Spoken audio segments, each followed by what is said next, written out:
Hi guys, मैं उज्जवल कुमार सेन और आप देख रहे हैं उज्जवल Kumar Sen YouTube channel.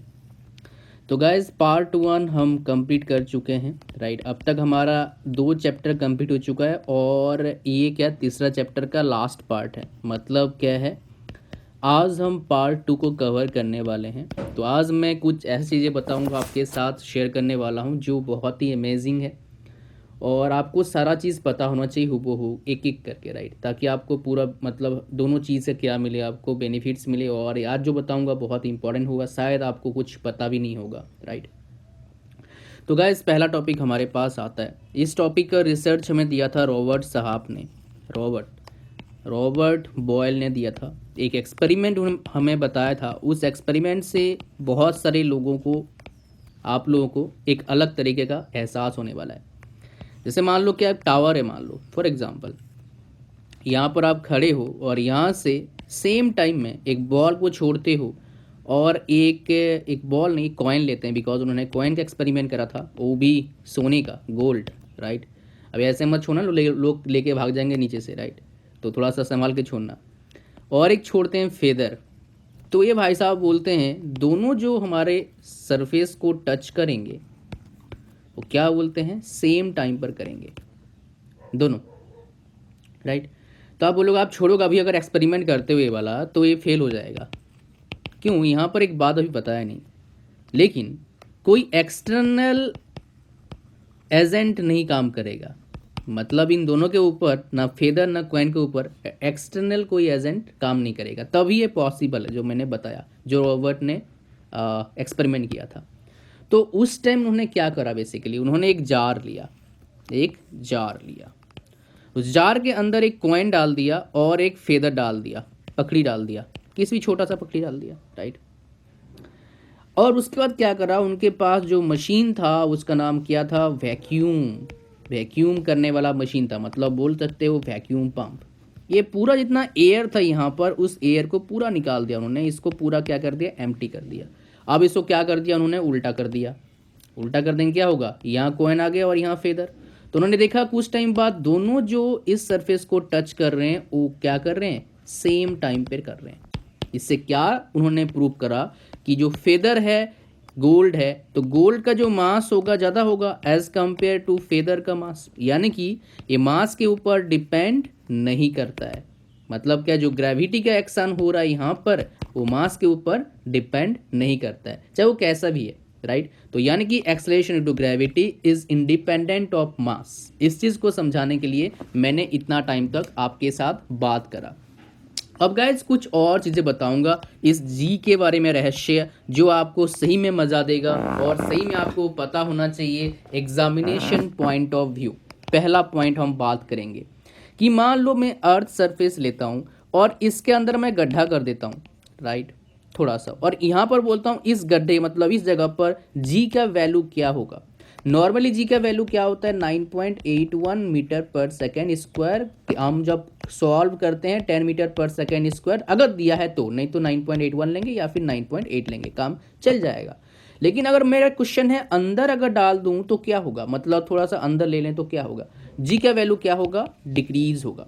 Right, और यहाँ पर फॉर्मूला क्या होता है, मान लो अंदर डी डेप्थ है, g d is equal to क्या हो जाएगा, 1 minus depth by radius of the earth. R मतलब क्या है भाई साहब, रेडियस ऑफ द अर्थ है, इनटू क्या आ जाएगा हमारे पास, जी जो एक्सेलरेशन ड्यू टू ग्रेविटी, तो जी डी आ जाएगा। मतलब इतने डेप्थ में जी डी का वैल्यू निकालने के लिए हमारे पास ये फॉर्मूला है। गाइज अब नेक्स्ट क्वेश्चन अराइज होता है कि भाई साहब मान लो पूरा अर्थ सेंटर की मैं निकालना चाहूँ। भाई साहब अर्थ सेंटर में जो जी का वैल्यू होगा वो क्या होगा, 0 होगा। राइट, कैसे होगा बता सकता हूं, फिर भी ले लो, चलो ये प्रूफ ले लो। G c is equal to क्या आ जाएगा, 1 minus d by R. Right, into क्या आ जाएगा, जी, इसको भूल जाओ, इस डी के बारे में सोचते हैं। ये डी क्या होगा हमारे पास, डेप्थ होगा, और ये डेप्थ क्या होगा, रेडियस के बराबर होगा, यानी कि 1 minus R by R into G. ये कट जाएगा तो 1 माइनस 1 क्या होता है, 0, 0 इंटू जी क्या हो जाएगा, 0, इसलिए लिखा जी सी इक्वल टू 0। ये लेकिन ये भूल जाओ, इसका कोई काम का नहीं है, आपको बस ये पता होना चाहिए कि सेंटर पर कितना वैल्यू होता है। अब लेते हैं तीसरा पॉइंट। आई होप आपको कुछ अच्छा चीज़ें पता लग रहा है।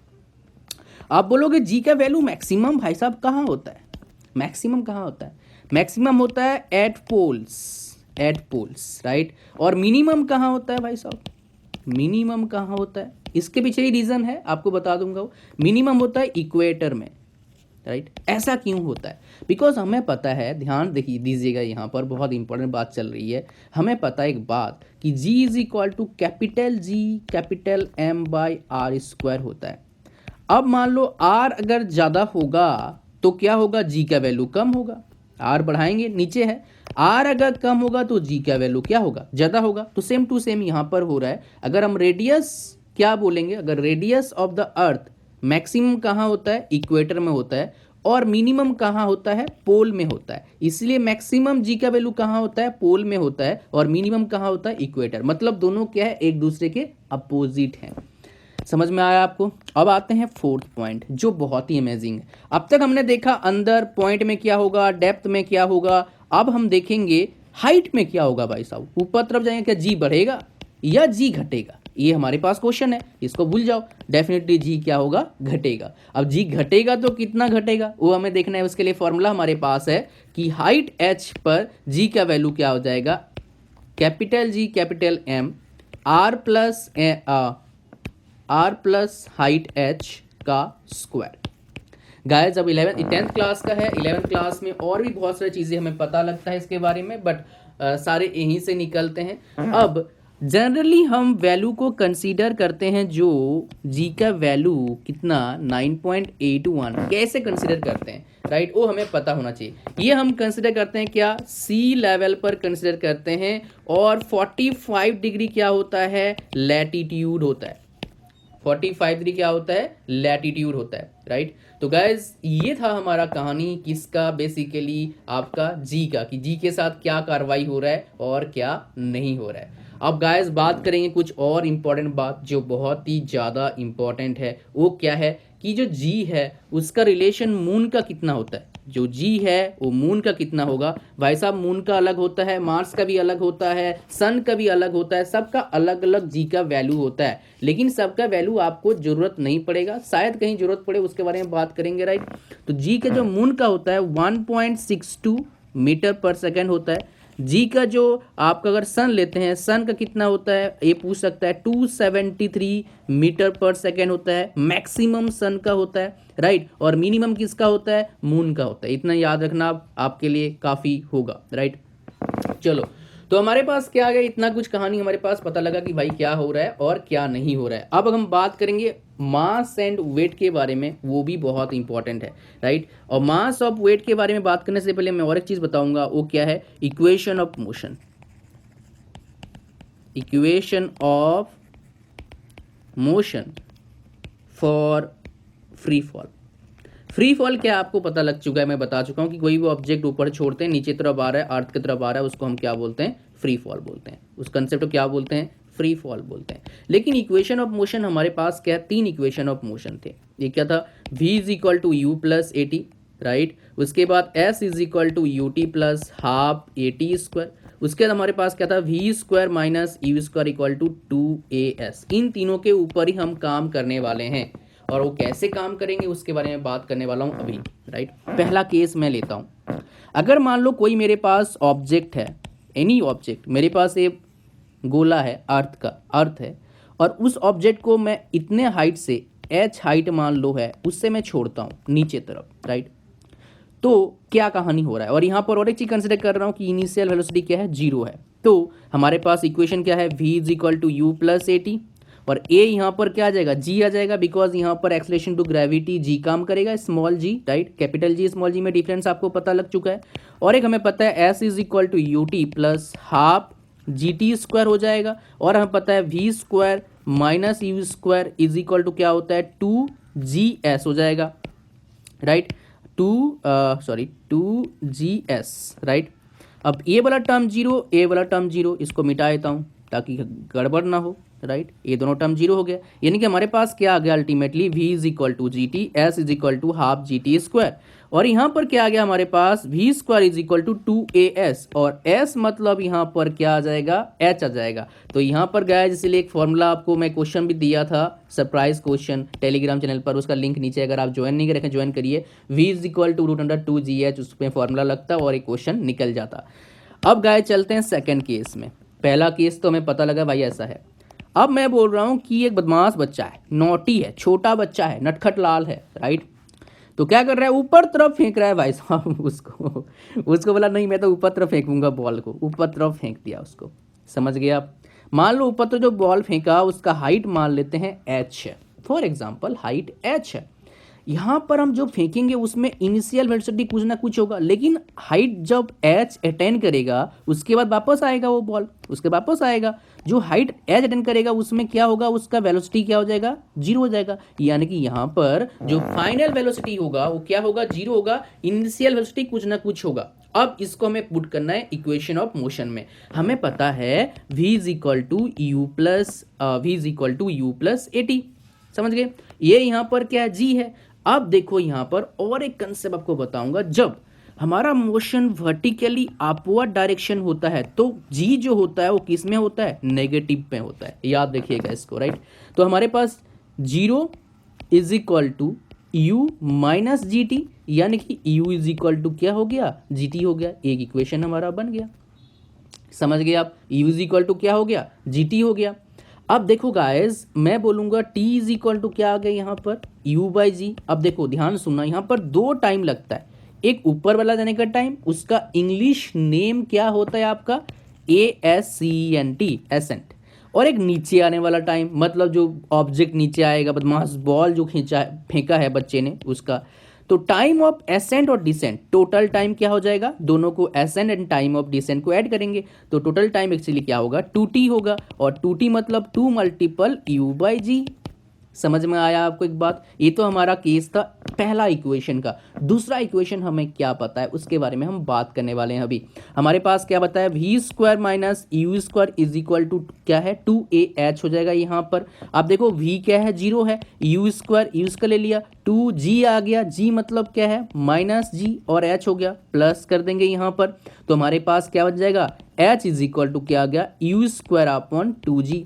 ये हमारे पास आ गया इक्वेशन, राइट। अब हम और एक लिख सकते हैं लेकिन वो करने की जरूरत नहीं, इतना काफ़ी है, हमारा क्वेश्चन इससे बन जाएगा, राइट। अगर नहीं बनता है मुझे बताइएगा, मैं आपको हेल्प जरूर करूंगा इस चीज़ में, राइट। अब हम मिलते हैं कि s is equal to u t plus half a t square, यानी कि जी टी स्क्वायर में क्या होगा हमें निकालना है, जी क्या हो जाएगा, माइनस हो जाएगा, राइट। अब हमारे पास जो यहाँ पर क्या है, प्रॉब्लम क्या आएगा, h हमारे पास है, u हमारे पास है, तो इसमें हम इसलिए इस इक्वेशन को कंसीडर नहीं करेंगे, इसमें हमारे को प्रॉब्लम आएगा। इसलिए हमने 2 इक्वेशन को यहाँ पर निकाला और उसके ऊपर हमने कार्रवाई कर दिया। I hope you got it. आपको मतलब समझ में आ रहा है मैं किसकी बात कर रहा हूँ, राइट। तो ये सारा कहानी क्या था आपका, equation of motion free fall case में क्या हो रहा है गाइज। और एक इंपॉर्टेंट बात करने जा रहा हूँ मास और वेट के बारे में। गाइज अब तक किसी भी तरह का आपको कन्फ्यूजन है मास और वेट में, मैं गारंटी देता हूं जो मैं बताने वाला हूं उसको देखने के बाद, उसको समझने के बाद कभी भी जिंदगी में आपको प्रॉब्लम नहीं आएगा, राइट। समझ में आ रहा है क्या बोल रहा हूं मैं, ओके। सो अब बात करते हैं मास के बारे में। पहले मास किसके ऊपर डिपेंड करता है, इनर्शिया भाई साहब के ऊपर डिपेंड करता है। मतलब मास और इनर्शिया क्या है, रिलेशन है। तो हम क्या बोल सकते हैं, mass of an object is a measure of its inertia। अगर किसी ऑब्जेक्ट का मास ज़्यादा होगा तो उसका इनर्शिया क्या होगा, ज़्यादा होगा, ये हमें पता है। अब देखो मास का जो यूनिट है एक्चुअली में केजी है। और कुछ फैक्ट्स बताता हूँ मास के बारे में, राइट। मास कभी भी 0 नहीं हो सकता है, चाहे आप कहीं भी चले जाओ, राइट। मास क्या है, स्केलर क्वांटिटी है। मास को मेजर कैसे करते हैं, बीम बैलेंस से मेजर कर सकते हैं। अब तो मशीन आ गया भाई साहब, बीम बैलेंस से मेजर कर सकते हैं मास को। बीम बैलेंस मतलब क्या है, अगर अभी भी पुराने ज़माने के जो गांव हैं वहाँ पर इसका यूज़ करते हैं, तराजू बोलते हैं उसको हम क्या बोलते हैं, बीम बैलेंस बोलते हैं। और उसका यूज़ करके क्या करते हैं, वो सब्जी तोलते हैं, अगर आप गए होंगे तो, राइट। चलो गाइस, अभी भी देखने को कहीं ना कहीं मिलता होगा बड़े तादाद पर, बड़े बड़े भी होते हैं, छोटे भी होते हैं, हाथ से उठाते हैं और कहीं लटका हुआ होता है, राइट। चलो, ये कहानी था किसका गाइस, मास का था। अब गाइस बात करेंगे जिसमें आपको कंफ्यूजन होता है, वेट। वेट एक्चुअली क्या है, बेसिकली किसके वजह से वेट लगता है, ये हमें देखना है। बेसिकली वेट जो लगता है वो किसके वजह से, ग्रेविटी। और यहाँ पर स्मॉल जी काम करता है। मतलब क्या है, वेट का डब्ल्यू इज इक्वल टू क्या होता है, एम जी होता है। मास तो है और जी भी है, राइट। अगर एक प्लेस की बात करेंगे मतलब डब्ल्यू का रिलेशन मास के साथ है, समझ रहे हो। अब देखो ये बेसिकली क्या है, इसका मैग्नीट्यूड भी है और प्लस क्या है, आपका डायरेक्शन भी है। बिकॉज ये क्या है, एक तरह का फोर्स है, समझ रहे हो, एक तरह का फोर्स है। और इसका यूनिट क्या है, न्यूटन है। अगर ऐसे बोलेंगे केजी मीटर पर सेकेंड स्क्वायर भी इसका यूनिट होगा। ये हो गया आपका किस केस में, आपका एसआई में। सीजीएस में क्या हो जाएगा, डाइन हो जाएगा। सीजीएस छोटा हो जाएगा इसमें, तो 1 डाइन इज इक्वल टू क्या हो जाएगा, न्यूटन केस में बोलेंगे 10⁻⁻5 न्यूटन। ऑलरेडी बता चुका हूं, तो इसलिए आपको दिक्कत नहीं होना चाहिए, राइट। अब गाइस हम बात करते हैं कि क्या जो वेट है जीरो हो सकता है। हाँ हो सकता है, क्यों नहीं हो सकता है, जीरो होगा। कहाँ पर होगा, कि भाई साहब अर्थ के जो बिल्कुल सेंटर पर हम जीरो ले सकते हैं, समझ गए। और एक बात, वेट का वैल्यू जो है वो क्या करेगा, वेरी करेगा। बिकॉज स्मॉल जी का वैल्यू वेरी करता है प्लेस टू प्लेस। क्लियर हो गया, ऑलरेडी हम देख चुके हैं, इसलिए मास वेट बताने से पहले आपको वो चीज़ मैंने बता दिया, समझ गए। अब गाइस बात करते हैं कि वेट का मेजरमेंट किससे करेंगे। भाई साहब मेजरमेंट करने का हमारे पास एक बहुत बढ़िया तरीका है, वो क्या है, स्प्रिंग बैलेंस। स्प्रिंग बैलेंस से हम क्या करते हैं, वेट को मेजर करते हैं। मुझे पता है आप लोग थोड़ा सा ज़्यादा मैं आपको चीज़ बता रहा हूँ। अब गाइस थोड़ा सा और बात करूँगा एक चीज़ और, कि जो मून है, वेट और अर्थ, इसमें रिलेशन क्या होता है, कि जो कोई भी ऑब्जेक्ट होता है उसका वेट मून में क्या होगा, अर्थ कंपेरिजन में 1/6 टाइम्स क्या होगा, कम होगा। ये आपको याद रखना है। वहीं अगर मैं सन की बात करता हूँ, सन की बात करता हूँ, क्या होता है 27.8 इंटू डब्लू इंटू अर्थ। ये सन केस में होता है, ये आप लोग याद रखना, ये इंपॉर्टेंट है। अब गाइस क्या हुआ, ये सारा चीज़ हमने कवर कर दिया अब तक, जितना मैंने चीज़ें बताना था आपको, इसमें कुछ बचा नहीं। और आपको क्या करना है, ज़्यादा से ज़्यादा क्वेश्चंस को निकालना है। और इसी के साथ और एक शानदार लेसन हमने ख़त्म करा ग्रेविटेशन का। आगे हम पढ़ेंगे वर्क एंड एनर्जी के बारे में, वो भी बहुत ही बढ़िया टॉपिक है, पढ़ते रहिए और क्वेश्चन प्रैक्टिस करने मत भूलना। Guys thanks for watching, thank you very much, और मिलते हैं नेक्स्ट लेसन में। तो गाइस लाइक करो, सब्सक्राइब करो, दोस्तों के साथ शेयर करो, और क्या करना है आपको, कमेंट करना है। और आगे जो चैप्टर पढ़ने वाले हैं वो पढ़ के रहना है थोड़ा सा, ताकि आपको ज़्यादा समझ में आए। तो guys thanks for watching, bye bye, see you soon.